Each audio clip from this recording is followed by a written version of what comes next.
everybody, how are you doing today? Today I have a wonderful guest coming on the Power of 1 Million. And as you know, this show is really just to open our minds to what's possible. Many people can't even imagine themselves becoming a millionaire or doing a million of anything because they've never seen it done. And they've never seen anybody that looks like them able to attain such a feat.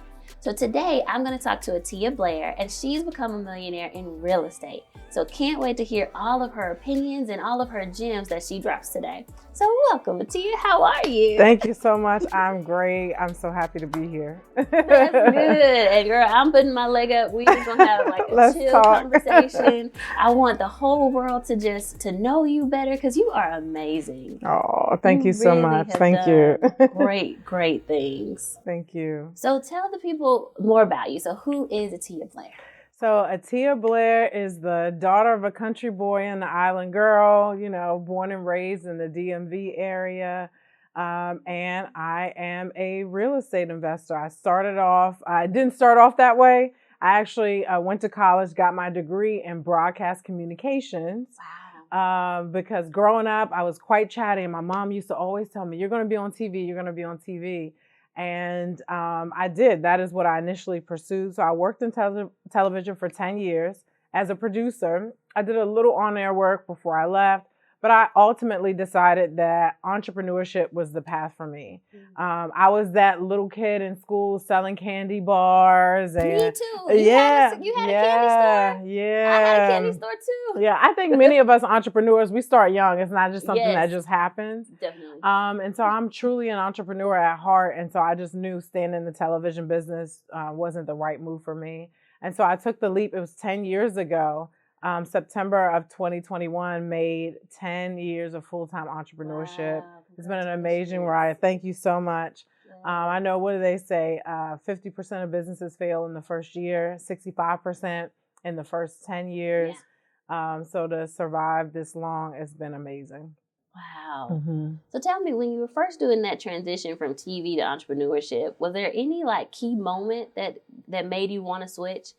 I know, for me, I had these times where I was just crying in the bathroom when I was assistant principal. Yeah. And that kind of was the thing that switched it for me. Did you have any kind of major switch moment? Yeah, several. I had one thing I remember very clearly is getting up, getting ready for work, and I'm heading in, and my shoulders automatically become tense. And I mean so tense that it's painful. It's like a knots all over. And this is every day. It was so painful. And I just knew that I wasn't happy and I was miserable. And, one thing that has served me very well, I'm always thinking about what's next. And so one day I'm in the newsroom and I'm looking around and I realized I didn't want anything next there. I didn't want my boss's job. I didn't want my boss's job. I didn't want my job anymore. Right. And so I knew it was time to move on. So when I did the on-air work, that was a part of a promotion that I was I was going up for, and I was turned down for this promotion. I was already doing the work. All I needed now was the income and the title to match the extra work that I was already doing. And they gave it to someone else who was less qualified, less experienced. And I just said enough was enough. And now I decided that I was never again going to allow somebody to put a number on me, a value on me, like this is what you're worth and that's all I'm going to give you. I'm going to decide what I'm worth. So if I want to make an extra, at that time, the promotion might have been an extra $15,000. If I want to make an extra $15,000, I'm going to make it because I work for it and because I know I'm worth it. If I want to make an extra $150,000, whatever that number is, I just made a decision that I'm not going to allow someone else to put a value on me ever again. And I left. Wow. As soon as you said that, what the image that came to my mind is slavery. Yeah. And how each of the women and the different slaves would have a value. Mm-hmm. And wow, we still have that. Mm-hmm. We're not in slavery, but we're slaves to our jobs. Yeah. And they're putting values on us. Yeah. Wow. Mm-hmm. Now, how did you break out of that? How did you not have a value anymore? Or have someone else give you a value? So it's interesting. When we start off on entrepreneurship, right, we're like, I'm going to start this business. I'm going to make all the money and the people are going to come and the money is going to come. That is not what happened. It was hard. And I struggled for the first 5 years. I barely made any money. So I just knew I was going to come out and be able to replace my salary right away. That is not what happened. It took me a while to figure it out. And I think it's important to share that because there are a lot of people who start off in entrepreneurship. It's hard. It's not the sexy stuff that folks so easily share on social media, right? It's the things that folks are not sharing, right? Exactly. The wanting to quit, the not being able to get funding, the having people sign up and, wanting refunds, not being, just, you know what I mean? Yes. Especially when you're a small business owner, like when the recession hit, first thing to go is all these ancillary all things the extra stuff. Yeah. So, and then people make up stuff too. You bought this, right. but all of a sudden you talking to the credit card company like you don't know what this was. Exactly. Boo, you bought this. This is your address, your credit card number. This is you. Exactly. So no one talks about those things, the hardship, and then when you get to the point where you grow, when you have employees.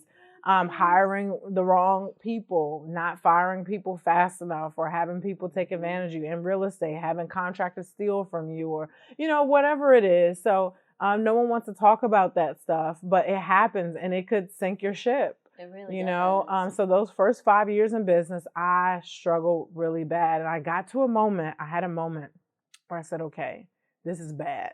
Yeah. Right? It's really bad. So what do we do, right? Because we can't stay like this. And I did for a moment think about going to get a job. I left when I was only 27, was making really good money. I knew I can go back and make a small 6-figure salary very easily, Yeah. But I just knew, I just knew that wasn't for me. Yes. And so at that moment, I said, okay, I have two options. Either I figure it out or I figure it out. Those are my only options. And so I figured it out. And that is when I decided to actually do my first flip. I made more money because I was already a landlord. I became a landlord about 8 years prior when I was 23. Okay. I became a landlord for the first time. Bought my first house when I was 23, lived there as long as I needed to, and then rented it out. Yep. And that was the start of my portfolio. My story too. Yes. Mm-hmm.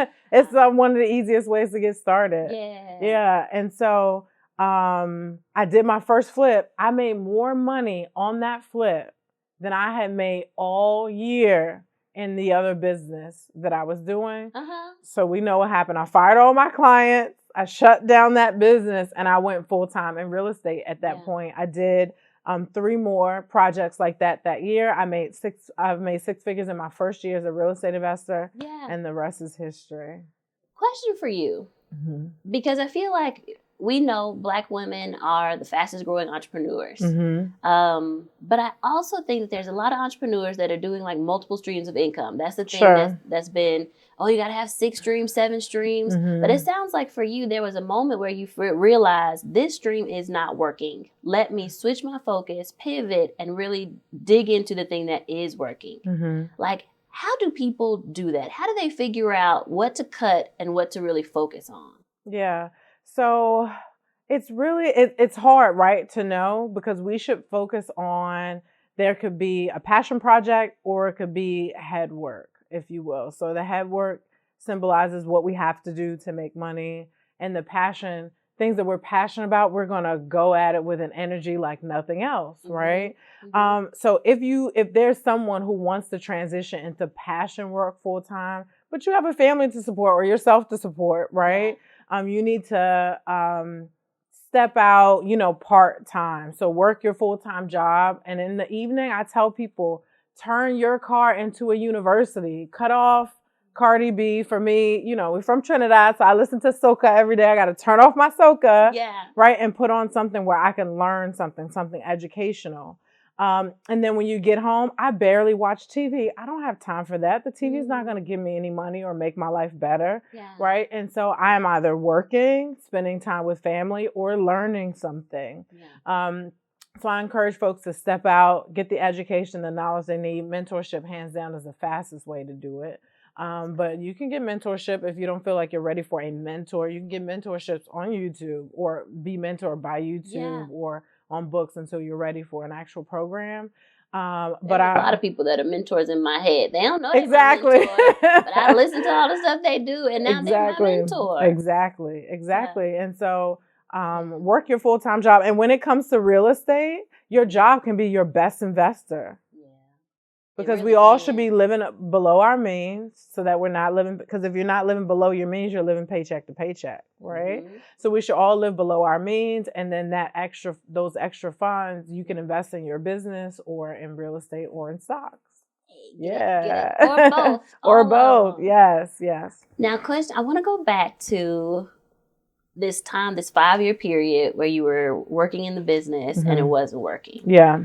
And I have 2 questions for you, really. Okay. But I really want to hear, even in your Trinidad accent, what did your mom say when you were trying to make this happen for 5 years and it wasn't working? Like, what was she saying? You know what's special about my mom? She just loved me because I existed. And that was just such a blessing, because I learned very early like what real love is and what it looks like. She was my first love. And so, to be honest, I didn't have to do anything but wake up and breathe for her to be proud of me. Yeah, it was just so special. But she was fully supportive, just regardless. She knew that I was an entrepreneur. She paid attention to me as a child. She knew that I was an entrepreneur. When I left, I'm working for NBC News, making, close to 6 figures, 27 years old. People are like, are you crazy for leaving? Right. She never said that, because she knew that it was for me. And so she was just supportive, period. Biggest cheerleader. And what was the business? Because it wasn't real estate at that time, right? Wait, it was coaching and consulting. Okay. Health and wellness. Ooh. So I actually used to weigh nearly 300 pounds. What? Yes. Good. COVID got me a little bit, but girl, yeah, I don't weigh 300 pounds anymore. And so as I'm leaving my job, I'm like, what? Because we go through this as entrepreneurs. Yeah. Okay, I want to be an entrepreneur. What's the best business to start? So I like to cook, so I kind of played with a cooking business. And then I did some MLM with a jewelry company. Okay. And then I think we all have. I did Mary Kay. That was like in college. I sold Mary Kay. I wasn't good at recruiting. It's like the rite of passage. So I was like, you didn't get nowhere. Right? Yes. Like, if you don't buy it direct, then that's it. Right. Exactly. So it's like a rite of passage. You test out different things. And then the coaching and consulting that seemed to stick the most, because one of the things that's most important to me that I've been passionate about since I was a little girl was speaking. I was like the little kid in all the church plays, and I would run for student government president, not because I really wanted that role. I knew that would give me an opportunity to speak on stage in front of everybody. Wow. Yeah. And I did that middle school, college, like all the way through. Were you on the debate team? I feel like you would have been great. They didn't want me on the debate team. No, I wasn't there. I worked in the radio station, though, in college. I did the morning and evening announcements in high school, middle school. Wow. This is just what God gave me. Yes, who I am is what God gave me. Okay. So I'm trying out all these different businesses. And I said, well, what will people pay me to speak about? Or what is the area? Because that is the key to making money, It is service to others. I like that. Say that again. That's the key to making money, and I'll circle back to that. Okay. But I started this business because I said, okay, how can I serve other people? And that I know so many people are struggling with that. It's something that I figured out for myself. But long story short, it just wasn't my lane, because you'll catch me with a waffle in my mouth any Sunday brunch, So it just wasn't. It wasn't my lane. And sometimes we have to have the courage to reset. Yes. To hit the reset button. And it was like, because sometimes like, I spent so long doing this. I don't want to. But sometimes, and people say, don't quit. No, sometimes we need to quit. You need to. Right? Because the rejection or the difficulty we face is not really rejection, it's redirection. Right? And so I allowed myself to be redirected. And so in this phase, you were talking about something you were passionate about, but that's actually not what you needed to teach on. Yeah. And that's not what eventually would lead you to this $1 million success. Yeah. So let's go into this next phase. Let's go into the shift. So you shift jobs, you pivot because you've made all this money from this flip. Yes. Now what happens? So I realized that I loved the control that I had by being a real estate investor. Okay. Right. And so what it was, instead of me focusing on getting clients and having people, all the marketing and have people sign up, I just had to buy houses. And the houses would let me buy them whenever I wanted to, as long as I beat out, whatever competition there was. And so I like the control of being able to make a certain amount of money, control over my jobs, control over the outcome, obviously my time. So you were the boss. Yes. You got to be the boss. Yes, I was the boss. I am the boss. Yes. I love that. Yeah. And so it just felt great. That's good. Now, how did you get the money to do the first flips? Yeah. So this is why I'm always talking about generational wealth, right? So I had some money saved up, but it wasn't enough to do a full flip. The way I do it now is different, but I'll tell you how I started. Yeah. My father, before he passed away, he had one house. One house, simple country guy. He wasn't trying to do a whole lot. He was a general contractor, so I began learning from my dad when I was really young. And he had one house when he passed away. And we were able to leverage that property, all of his children, his heirs. We got a little something from that. And I used my little something to do this flip. Oh my goodness. And so because of I turned what my father left for me into a multi-million-dollar empire.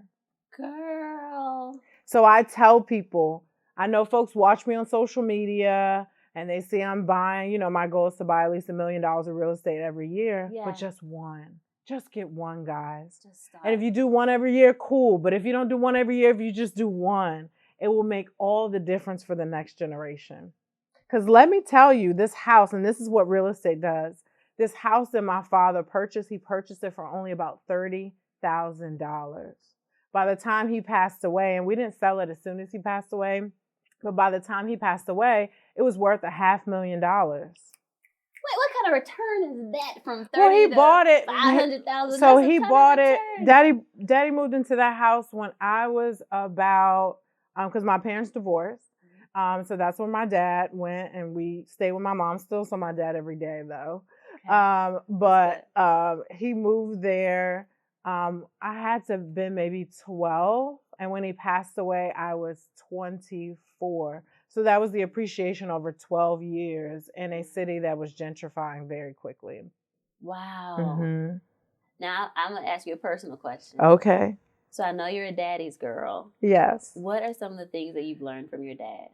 Oh, man. Do we have enough time for that? I'll tell you one of the greatest gifts, and this has been on my mind and my heart a lot lately. One of the greatest gifts that my father gave me was confidence in the work environment. Wow. So a lot of women, real estate investing is male dominated. And men are the contractors, they're the investors, they're the whole team. And so, and a lot of women never get started because they're uncomfortable. They don't see anyone looking like them, which is why I'm intentional about sharing. And because as a kid, my dad's dropping me to kindergarten and his workers are hopping on the back of his pickup truck on the way. He's like, hop in. And so I've been around these guys since I was this small. And so he gifted me a certain level of confidence. I move in these spaces like I belong there because I do. A lot of women just don't know mm-hmm. that, but mm-hmm. I know that. I've known that for a long time. And that was a tremendous gift that he gave me. I love it. Yeah. I move in these spaces because I belong there. Yeah. And I do. Mm-hmm. That's you. I feel like people need to know that. Yeah. There's a lot of women that don't operate in that confidence. Yeah, because who wants to go where they don't feel like they belong? Yeah. Right? I belong there. I've earned my spot. And so I moved around here just quite comfortable. With the boys. Right. Quite comfortable. Yeah. I know that you're a straight shooter. And when we think about just like tell them like it is. Mm-hmm. For those women that feel like they don't have the confidence, like I want you to look in this camera and tell them like it is. What do they like? Tell them what you need to tell them. What do they need to hear that they can do this? Yeah. So the truth is, women can invest in real estate, just the same as men, even better, possibly, right? I was actually talking with a friend of mine who's also a real estate investor, and she talked about our level of emotional intelligence. Sometimes we might have a leg up on negotiations and contracts and all those good things. And at the end of the day, we are capable. We're just as capable as anybody else. The same confidence that we have in any room, we can have on these jobs with real estate investing. I love it. Yeah. I love it. Mm-hmm. So now you start doing we're going to keep going in your story. Mm-hmm. So you start doing your flip. Mm-hmm. You love being the boss. You love being the one in control. Yes. So what was the first hurdle? Like where it didn't go like it was supposed to go? So many. So many. Because every project, you're going to have a hurdle. Yeah. You're going to have a challenge. Pick whichever one that comes first to your mind. I'll pick the one that I think will be most helpful for those listening to us right now. So my first year as a full-time real estate investor, I flipped, right? I flipped houses for the first year. And right now I'm primarily a buy and hold investor. I buy and I do not sell. I hold everything and I provide beautiful, housing for families, right? Nice. So starting out flipping, everybody wants to flip. It looks sexy. It's like you're getting these big chunks of cash. But what they don't tell you on these TV shows is at the end of the year, when tax time comes, you have to pay taxes on your profits. Yes. And it's significant. Mm-hmm. And then you have to question, was it worth all that work to have so much taken from me? And so when that happened to me, I'm like, geez, because it's like, oh, you made 6 figures. No, you made like 65 after they got, all their cut, right? So I decided, okay, there has to be a better way. And I found a better way. So there's a specific strategy that I'm using now to buy and hold, where I'm able to buy the asset. I'm able to, instead of getting paid once, because when you flip, you get paid once. You cannot build generational wealth flipping. It's not possible. You can get money, and we all like to get money, but you can't build wealth that way. So with the particular strategy that I use to invest, I get paid at least three times on every deal. So one, I'm able to leverage, do cash out refinance, if you will. Yeah. So I'm able to pull some equity, and I'm responsible. You have to be disciplined with this. It's real cash in your hand. You could do whatever you want with it. I choose to reinvest. So I literally take the cash from one property that my tenants are paying for, and I use that cash to buy another building. So essentially, my tenants are buying more real estate for me. Then also, but I can go and make it rain. I can go buy all the designer things, whatever. We're not doing that. But I'm just saying, right? We're not trying to get a whole bunch of assets that don't have value. We're trying to build an empire. Exactly. And then the second way is my cash flow over time. So long-term cash flow every month. And then the last way, this is where the wealth is built. This is the equity over time, right? The increased value of the property over time, like what I mentioned with my dad's property. That is where the wealth is built. I love it. I often tell people, so when you're trading stocks, there's a thing called a margin account. And it's where you put in your cash, but then the bank gives you like a buying power. You don't have to use it, but it's like a line of credit almost. And it sounds like there's even a way, like cash out refinance is a little different, but it sounds like for those that don't know, you can buy the home, but now that you're growing this equity, there's like the money between the purchase price and the equity that you can use for other things. And then you're intentionally investing that in other assets. I love it. Yeah. I'm a numbers girl. But what I don't understand, and I need your help and educate me. What do you mean when you say you can't get wealthy from flips? Because so many people feel like you can. So explain that to us a little more.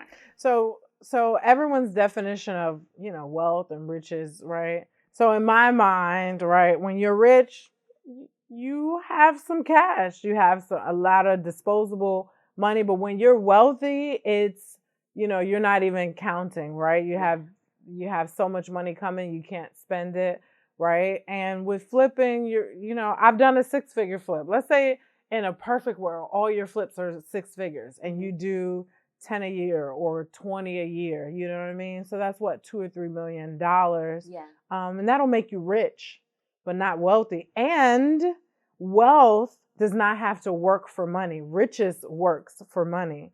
So that's why I say you can get rich, because with flipping, the second you stop flipping, the money is gone. The money stops.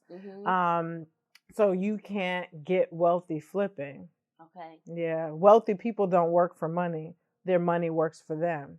Flipping, you have to work for that money. When you stop, the money stops. Basically, you still have a job. Yes. Because you still have to put in the work, put in the hours, get it sold. Which, like you said, you can make a quick windfall, but with taxes, you got to either reinvest that money quickly into something, or you're going to have some taken out, which any job has that. People talk about that with trading.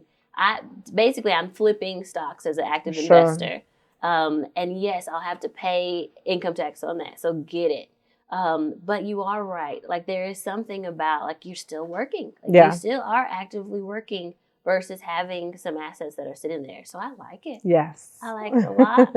So now let's come back to you. Okay. So you finally start deciding that you're going to not flip, you're going to buy and hold these homes. Like, what made you make that switch? It was me just looking at the numbers and seeing that it just made more sense to hold the property. So that cash out refinance that I'm talking about, I don't pay taxes on that. And that amount of money can be close to the amount that I would have gotten if I had sold it and flipped it. Right. So I'm already getting that cash that I wanted, plus the cash flow, plus the long-term equity. It's a no-brainer. It was a no-brainer. Yeah. It was just. And then what made you decide to go for this $1 million or property a year? Where did that go from? So it came from struggle. Okay. So a lot of the things that we birth, if you will, the things that we accomplish, it came because we were solving a problem. So my problem was I decided to do a 1031 exchange. And for those who don't know what that is, it's a loophole in the tax law where you could sell a property, and as long as you buy more real estate with it, and there are certain stipulations of how much time you have to buy it, how much real estate you have to buy, you position yourself to not have to pay taxes on that property that you sold, right? And that's until the property that you buy, until you sell it. But if you never sell it, then you never have to pay those taxes. Okay. And so I decided to do a 1031 exchange, and I had to buy $375,000 worth of real estate. But I am buying distressed real estate. Okay. So I bought $375,000 worth of distressed real estate. And by the time I renovated it, what I had bought was worth $1.4 million for that year. And I had a small window to do it in, or I would have had to pay my taxes. And so that was my push. So I'm literally just trying to satisfy what the federal government need, their requirements. And I looked up and I had purchased over $1 million worth of real estate. And I said, it wasn't easy, but it wasn't hard. Let's do this every year. I just did the math. If I do this every year for 10 years, and I've had years where the most I've bought in 1 year is close to $3 million. Okay. So I had this like 10-year plan. If I get 10 of these every year for 10 years, it gives me 100 units. From 100 units, once they're paid off, that gives me about $1,000 per unit. It's over $1 million of cash flow every year. I can live okay with that. And so that was the mindset at the time. Where are you to your goal? I'm so very close. I'll probably cross it this year. Okay. Not probably, I'll cross it this year. So I'm excited about that. And this is like 5 years early. This is like 5 years early. Once you understand how money works, once you understand what you're capable of, once you understand what the wealthy know that many of us don't know, like leveraging other people's money, because that was a game changer. When I started out, all I could afford was one property at a time. That's all my pockets could afford. And I started, saving up the money where I was flipping. And now I can afford like 1.5. So now I can be in this project and I can start another one, right? I can't finish it. I need to sell this one to finish it. But then I started to learn about leveraging other people's money. That is what the wealthy do. The people who buy these, 400 unit buildings, they're not scraping together their money to do it. They're using other people's money. They're using investors, using banks, getting loans, taking on debt. You can use debt to build wealth. Now, I know debt's a dirty word. It is. Many of us growing up, myself included, learned that debt is bad. It will kill you. Don't get credit cards. It's bad for you. But once you understand the basics of financial literacy, once you are financially responsible, once you are in the mindset where you understand you do not spend everything you have just because you can, you're safe and you're in a place where you can really build something great. So for example, I have 5 rehabs going on right now. I have a couple bucks in one of them.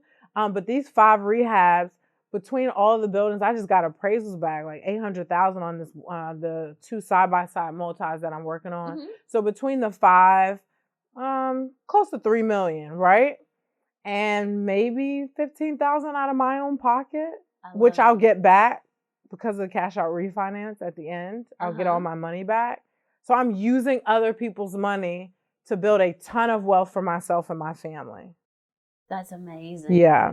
And when you say other people's money, is that like individual people or no, that's the bank? Oh, I'll take all the money from all the places. So I have other people who watch me and they say, hey, Attiyah, I want to invest in real estate, but I don't want to talk to a contractor. I don't want to pick up a hammer. And we partner. So they put up all the cash and I do all the work. They never have to worry about anything. Oh, that's cool. So it's regular people like you and I who have disposable income. It could be hard money lenders. It could be private money lenders. It could be traditional banks.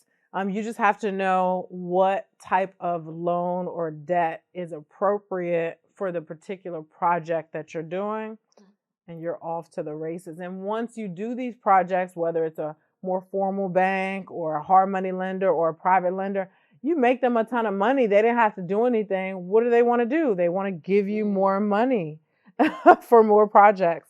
And so that's the position that I'm in.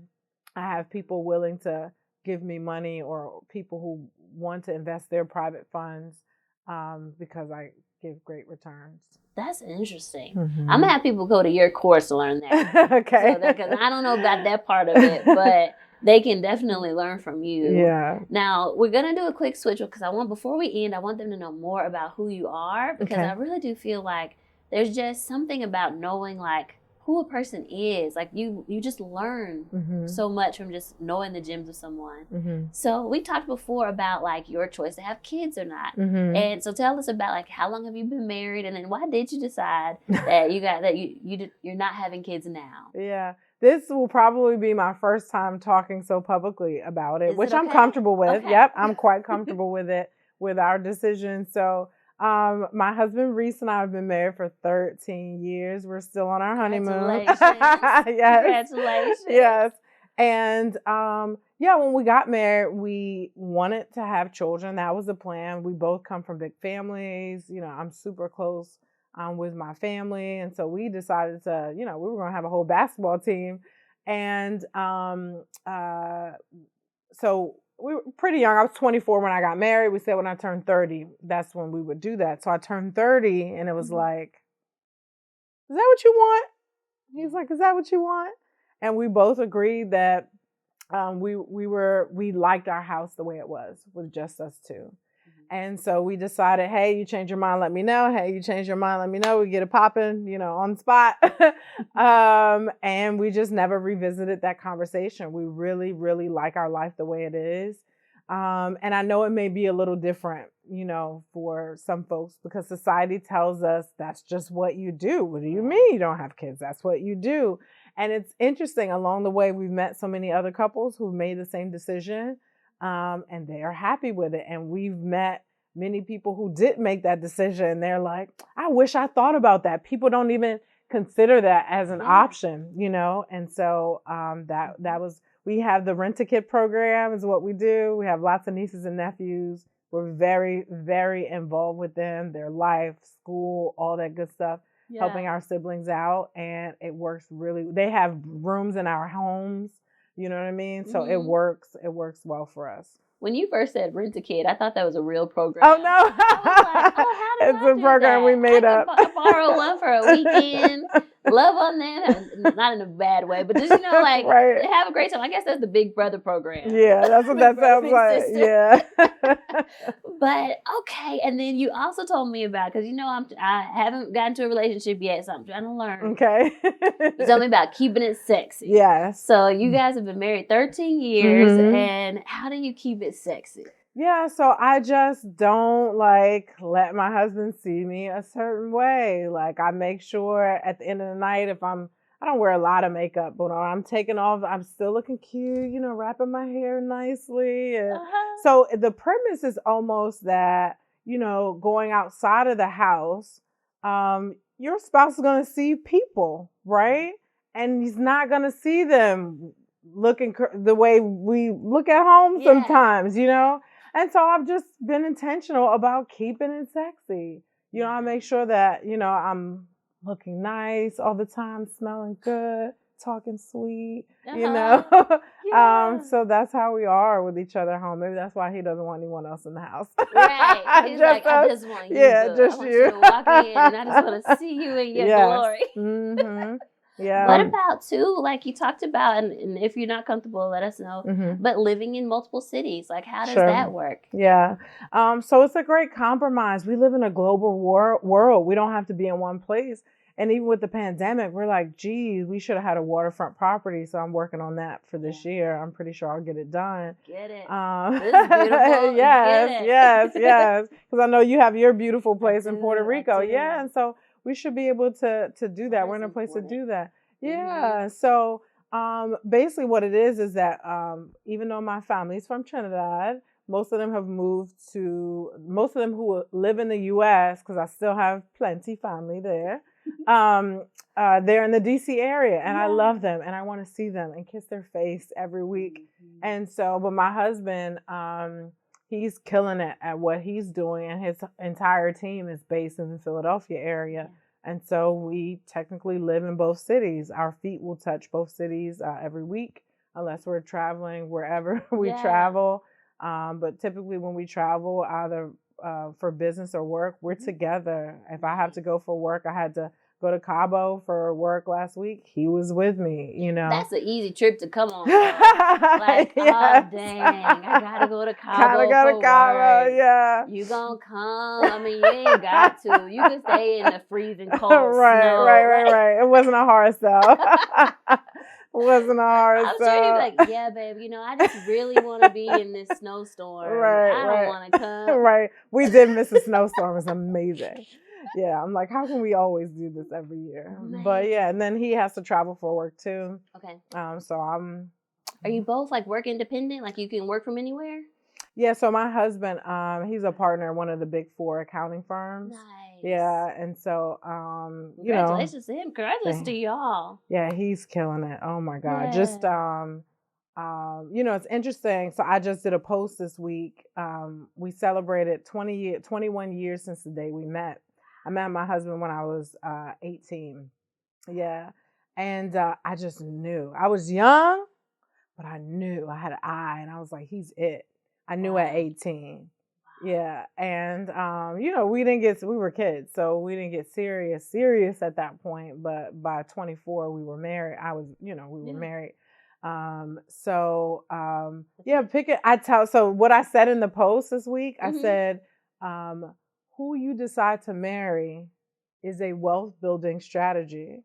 It is. Not that you should marry for that reason, but we have to think past like the romance, the warm and fuzzy, sex, flowers, all of that. Can I do life with this person? Can I build something with them? Is their mindset there? Because I have other girlfriends who are married.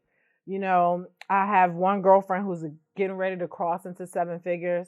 I have another girlfriend who's already at 7 figures, and she'll probably hit somewhere between, 5 and 8 million this year. Get it. Yes. And one says, I don't want to make $1 million and lose my husband in the process.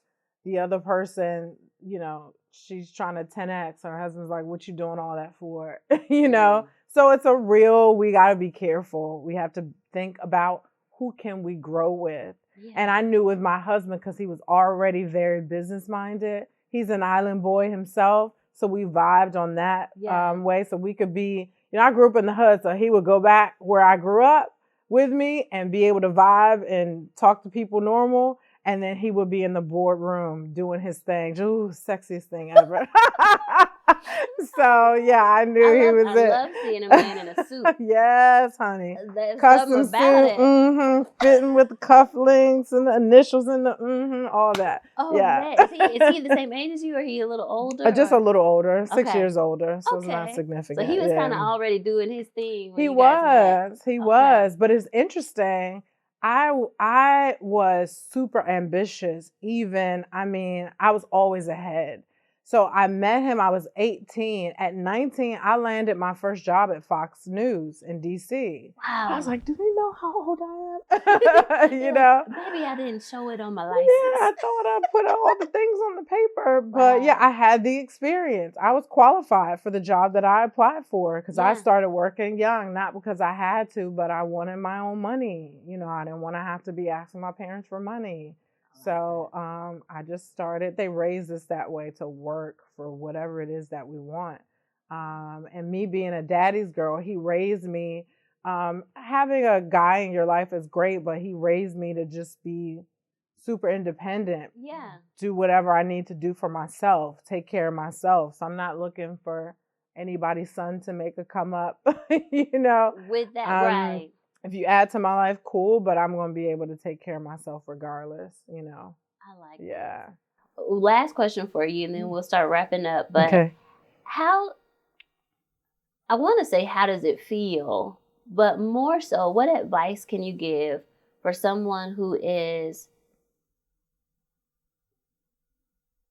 maybe two different ways? One, married to a strong man. So how do you still be supportive as a wife, because he's a partner at a big firm, he's doing his thing, and then he's kind of a big deal is what I like to say. right. Yeah. How do you make a relationship work with two big deals? Sure. Oh, that's so good. So everybody has to have a life in a relationship. If not, it doesn't work. So if this person is passionate and doing their thing and the other person is not, there's going to naturally be some tension. So that kind of goes to what I was saying before about just being very thoughtful about picking the right person, not someone where the romance is just great, but you can do business. It is a true partnership. And I love the dynamic between us because we both understand, I'm alpha, he's alpha. Yeah. I don't have to not be alpha for him to be alpha and vice versa. And so when he's in the spotlight and he's shining, I am serving him. I am supporting him. Whatever you need, baby, it's not about me. It's about you. This is you shining right now. And he does the same for me. Baby, what do I need to do for you? How can I support you? My wife is killing it and he's sitting there super modest, and he's totally crushing it at what he's doing. And so just having that respect and love for one another is what really makes it work. I love that. Mm-hmm. And how do you guys make decisions together? We are in a place where I heard, there's this term that I heard, called, there are different phases of marriage, right? So starting out, we're in this power struggle phase where it seems it's just natural, right? Yeah. Fighting about little things that don't really matter, whatever. And eventually you grow into what's called vintage love, where you get each other, you accept each other. And even if you don't get certain things, it's not a big deal anymore. You can laugh about it. We're like, oh, that's just Attiyah being Attiyah, kind of thing. So we're in the same place where it's almost with him now where my sisters, we can look at each other and just know what the other is thinking because we've been together our whole lives. And he and I are in that same place now. So we tend to be on the same page with things. If we're not, we will have a conversation, and talk about it with respect, with love. We're at a place we're not really carrying on disagreements for days and, all that. A marriage is interesting, it really, really is an interesting dynamic, There's like no other relationship that you would ever have. I'm saying that for people who are single. Yeah. Yeah. Yeah. It's quite interesting, but just starting off with just a good human being, goes a long way. Attiyah, this has been so great. I learned so much, and it's just Awesome. it's the little gems, just the wisdom that Yeah. you have, and you've had such a great journey. I just really appreciate you coming on and talking with us today. Thank you so much. Thank you so much. And if I could add one thing, Yes, anything else? yeah, that I started to touch on and I didn't get to because I think it's going to help a lot of people. Please. So when I was talking about how the best way to make more money, because everyone's focusing on me. I want to make more money. I want people to give me money because that's how you make more money. You got to sell something and people give you money. Few things people need to keep in mind because sales feels dirty for folks. You feel like a used car salesman. Sales is service, right? When you really have created a valuable product or service, you are making someone's life easier. You're making it better. You're giving them a shortcut, right? And that is service. So don't feel uncomfortable about whatever product or service you're providing. And then the other thing, a lot of people talk about, I want to be a millionaire. It really is a tangible thing. And the quickest way to get there is to solve more problems for more people. And if you want to make a large sum of money, you need to solve a large problem for a large amount of people. As a real estate investor, I'm making so much money because guess what? Housing is a huge problem. 90% of millionaires were created with real estate. I'm going to say that again. 90% of millionaires were created with real estate. Why? Everyone needs a place to live. That is a service, a product and service that everybody needs. So if you need more money, you need to figure out, what do people need? That is how you make more money. And then you literally back into your number. Okay, I want to make $1 million. That's $83,000 a month. Okay, so then you break that down by the week. How much money do I need to make this week? And then let's say you start off, because I didn't start off wanting $1 million.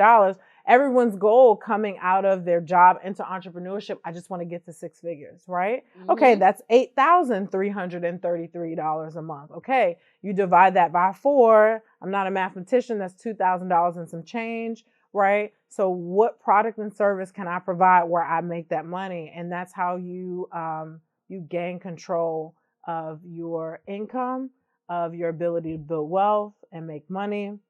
Serving other people. That's the key.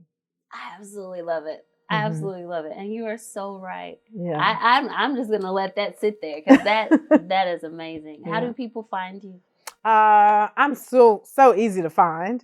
You can find me on Instagram at Attiyah Blair. I'm on Clubhouse at Attiyah. Those are probably the best ways to connect with me. If you go on Instagram, I'm always sharing information about real estate investing, how you can get started. I actually have a class coming up.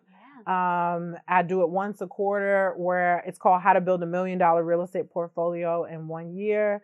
The success stories are amazing. So you can go to my company is The Real Estate Reset, therealestatereset.com. You can get all that information, see all the testimonials, all the transformations. It really is mind-blowing. I'm really proud of it.